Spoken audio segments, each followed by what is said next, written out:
বন্ধুরা, চলে এসেছি আজকে দুপুরের মেনু নিয়ে। দেখো কি কি রান্না করেছি। প্রথমে দিলাম ভাত, তারপরে দিলাম একটা কাঁচা লঙ্কা, এক পিস লেবু, দুটো পেঁয়াজ, তারপরে দিলাম একটা মাছ ভাজা, দুটো পটল ভাজা, কাঁকরোল ভাজা দুটো, আলু ভাজা, তারপরে দিলাম একটু ডাল সিদ্ধ, তারপরে এটা দিলাম মাছের তেল, পেঁয়াজ দিয়ে আলু দিয়ে ভেজেছি, কাতলা মাছের তেলটা পেঁয়াজ দিয়ে আলু দিয়ে ভেজেছি, দিলাম মাছের তেল, তারপরে চিংড়ি মাছ দিয়ে এটা কুমড়োর তরকারি করেছি, এক বাটি ডাল, তারপরে এই যে মুড়ি ঘন্ট করেছি কাতলা মাছের মাথা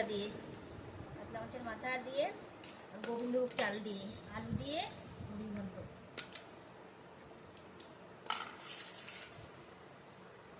দিলাম 1 গ্লাস জল, তারপরে খাওয়া শেষে একটু হিমসাগর আম কেটে নিয়েছি। বন্ধুরা, এই হয়েছে আজকে আমাদের দুপুরের মেনু। আমি তো খেয়ে দেখাবো আপনাদের সামনে আজকে।